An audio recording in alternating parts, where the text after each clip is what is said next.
These change agents give the government the policy and they then enact it. Demos being a classic. The Tavistock Institute. Very nasty organisation in my opinion, but it helped create the National Health Service and social services. So we should be happy, apart from the people who know that children and adults are having body parts stolen from them. And if you don't believe that's going on, I can tell you that there are some people in the audience who will tell you how they never got the body of their 12-year-old daughter back because too much of it was missing. And they have never achieved justice because everywhere they've gone it's been covered up by politicians, by senior policemen, by coroners, by members of the Welsh Assembly, I think. So these people need watching very closely. Now this is the opposite page. So down here we'd have the change agents, and they inject policy into this. And I've called it the third sector. And I'm going to take that apart in a minute, but I want you to see the page. So that's page 7. Right. We're at the bottom of the heap. We are at the bottom of the dung pile. And this is how we think it works. We've got nice people called parish councillors. They try and do their best for our community. They're unpaid, but the government keeps heaping more and more regulations on them. Any parish councillors in the room? Do you know what I'm talking about? Declare your assets and interests. Here is some recommendations as to how you should run your community. We've got county and district councillors. Any of those? Pardon? Do we have any district or county councillors? Is that a no? That's none. I can't see any. My goodness, so you know how locally you're represented. Where are they?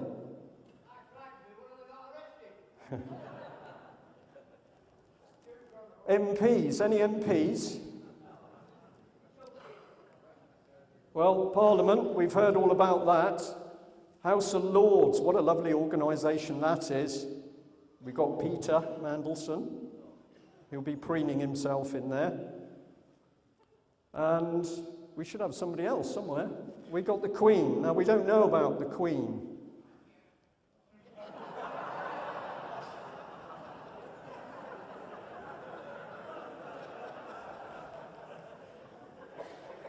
Can I be a little bit of a smart-ass and say I met the Queen and she doesn't look like you? Right, so we don't know about the Queen, but we just get the impression that, this side has all been pushed away. It's not working properly. These people are not serving us. They've been pushed to one side. And this is what's been put in its place. Here's all the change agents.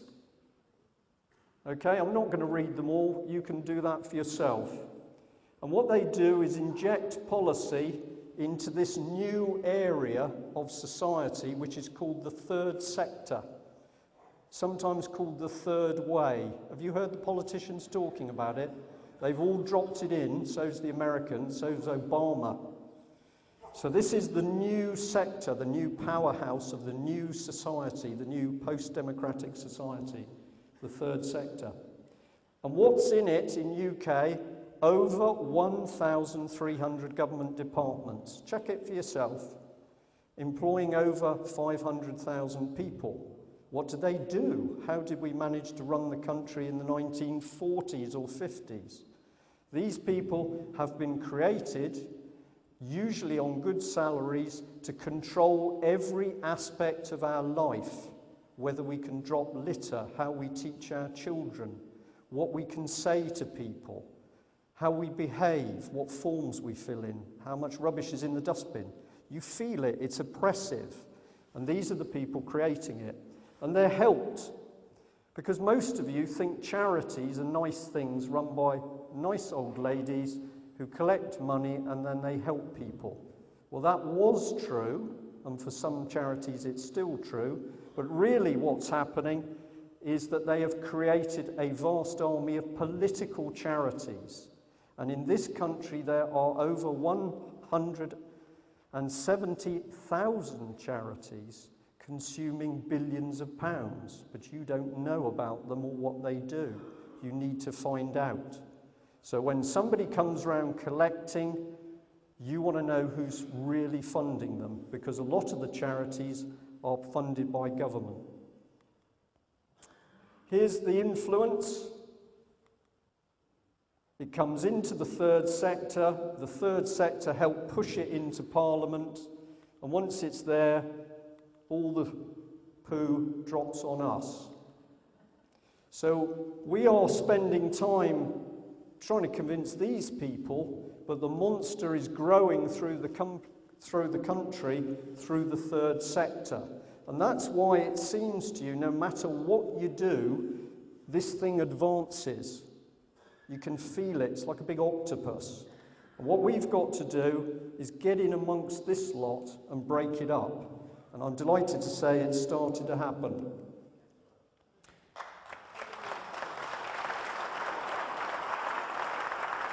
Right, got to go quickly because I'm watching Roger. He can be very tough sometimes. The Fabians. Anybody a member of the Fabian Society? Thank you for putting your hand up. That's very good. The Fabians, to most people, are a debating society, and they do debate all sorts of things, but behind the facade is a very nasty organisation. Its emblem is a wolf in sheep's clothing. It's got another one which is of men hammering the world into a different shape, and their effective technique is that they're going to change us, but they're going to do it so slowly we won't know it's happening. So if I could jump back to Tony Blair, who you know and love, we'd be interested that he was a chairman of the Fabian Society. So don't think that the Fabians are some innocent little party in this. They're very serious. Here's Demos. And Demos here is putting policy. It says that absolute power doesn't corrupt. According to Demos, it's we don't have power causes the problem. So they're turning what we know to be truth on its head. And this is common purpose. How many of you now know something about it?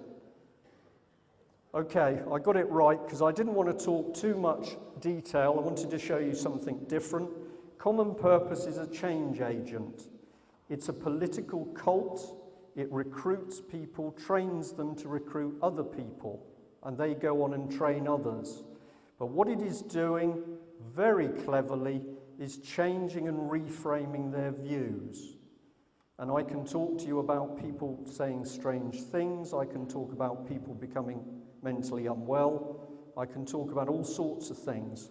30-odd thousand common purpose people now in the middle of that third sector. Here she is.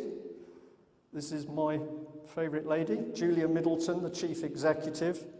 And she was giving a talk, and I don't know whether you noticed the eyes, but there's something special. Who is she?